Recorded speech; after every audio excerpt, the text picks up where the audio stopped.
Welcome to mister movies. பொதுவாகவே science fiction இல்லைனா fantasy படம்னு சொன்னாலே பிரம்மாண்டமும் மனோரஞ்சகமான காட்சிகளும் தான் நம்ம எண்ணத்துக்கு வரும். சயின்ஸ் ஃபிக்ஷன் அப்படிங்கிற பேரில் எக்கச்சக்கமான பட்ஜெட் போட்டு வித்த காட்டுறதுல தான் இப்போ இருக்கிற நிறைய டேரக்டர்ஸ் குறியா இருக்காங்க. இன்னொரு பக்கம் பெரிய பட்ஜெட்டில் படம் எடுத்தாலும் சயின்ஸ் ஃபிக்ஷன் அப்படிங்கிற ஒரு ஜானரை ரொம்ப தெளிவாக புரிஞ்சுக்கிட்டு எடுத்திருக்காங்க. ஆனால் உண்மையை சொல்ல போனால் சயின்ஸ் ஃபிக்ஷன்னா என்னன்னு ஒரு சில பேருக்கு உண்மையான புரிதல் இல்லை. டெக்னாலஜியோட தந்திரத்தையோ சக்தியவோ காட்டுறது பெரிய விஷயம் இல்லை. ஆனால் ஒரு சின்ன அறிவியல் தொழில்நுட்பம் இல்லனா எதிர்பாராத மாற்றம் எப்படி மனநிலையை பாதிக்கும்னு காட்டுறது ஒரு அசாதாரணமான விஷயம். இந்த வகையில தான் கிரவுண்ட் டாக் டே ஒரு மாதிரி தனிப்பட்டு நிக்குது.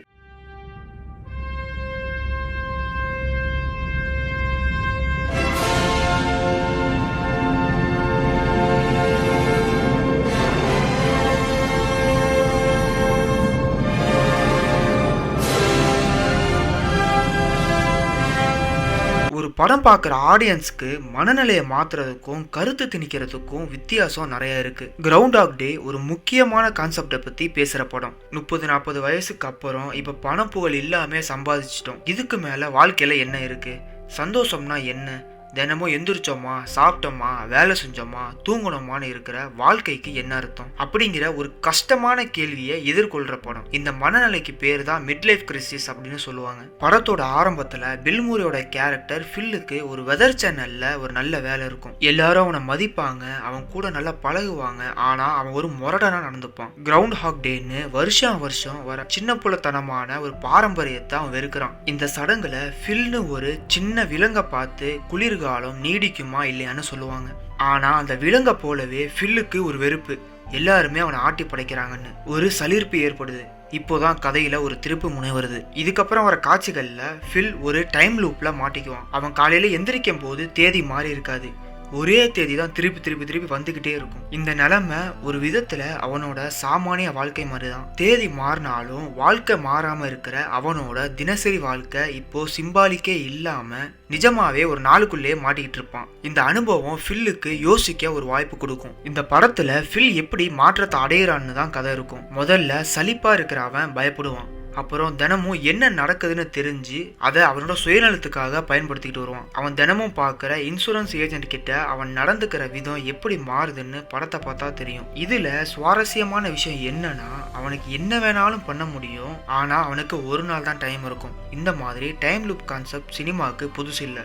இந்த மாதிரி கதை நிறையாவே சினிமாவில் வந்திருக்கு. ஆனால் மற்ற கதைகளில் அந்த டைம் லூப் ஒரு சம்பவத்தை மாற்றுறதுலேயே குறியா இருக்கும். டைமில் முன்னாடி இல்லைனா பின்னாடி போய் வெளி உலகத்தில் நடக்கிற ஏதோ ஒரு விஷயத்தை பாதிக்கிறதுலாம் குறியா இருப்பாங்க.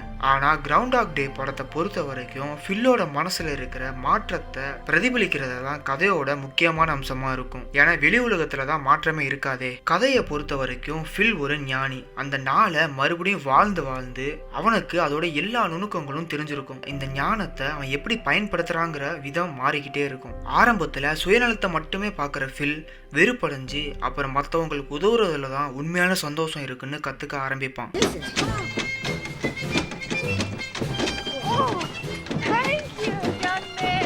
இந்த கதையை நம்ம பிலாசபியோட கண்ணோட்டத்திலிருந்து பார்க்கலாம். பிலாசபியில நிறைய ஸ்கூல்ஸ் ஆஃப் தாட் உண்டு, அதாவது தத்துவங்கள்.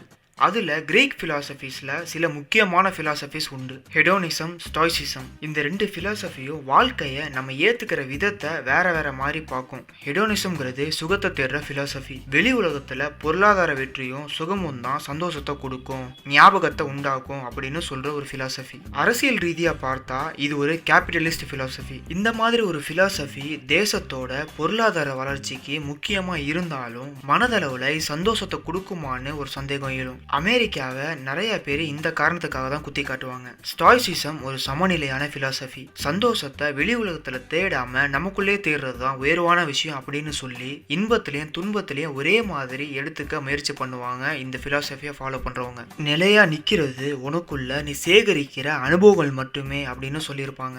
பிலாசபிக்கலா பார்த்தா ஃபில் முதல்ல ஒரு ஹிடானிஸ்டா இருப்பான். உலகத்தை பத்தி வச்சிருக்கிற புரிதலை பயன்படுத்தி சுகத்தை அனுபவிக்க ஆரம்பிப்பான். என்னதான் சுகத்தை அடைஞ்சாலும் அவன் அவனுக்குள்ள ஒரு காலியான இடம் இருக்கும். அது அன்புக்காக ஏங்கிட்டு இருக்கும். அந்த அன்பு கிடைக்காதப்போ ஃபில் வாழ்க்கையை வெறுத்து ஒரு நிலைமைக்கு போவான். இதுவும் அவனுக்கு சரி வராது. படத்தோட முடிவுல அவன் ஸ்டாய்சிசமா பின்பற்ற ஆரம்பிப்பான். சந்தோஷத்தை வெளி உலகத்துல தேடாத, நிலையா இருக்கிறது உன்னோட உள் மனசு மட்டுமேன்னு சொல்ற ஒரு பிலாசபி அது. ஃபில் இருக்கிற சிச்சுவேஷனுக்கு இது சரியா பொருந்தும். ஸ்டாய்சிசமோட இன்னொரு அம்சம் நம்ம கையில இல்லாத விஷயங்களை விட்டுட சொல்லும். என்னதான் ஞானியா இருந்தாலும் சில விஷயத்த ஃபில்னால அடையவோ மாத்தவோ முடியாது. இதை ஏத்துக்கிட்ட அப்புறம் தான் ஃபில் உண்மையிலேயே நிம்மதி அடையிறான். எந்த ஒரு கிராபிக்ஸும் இல்லாம எளிமையான ஒரு சயின்ஸ் ஃபிக்ஷன் கதை எடுக்கிறதுங்கிறது இப்படித்தான்.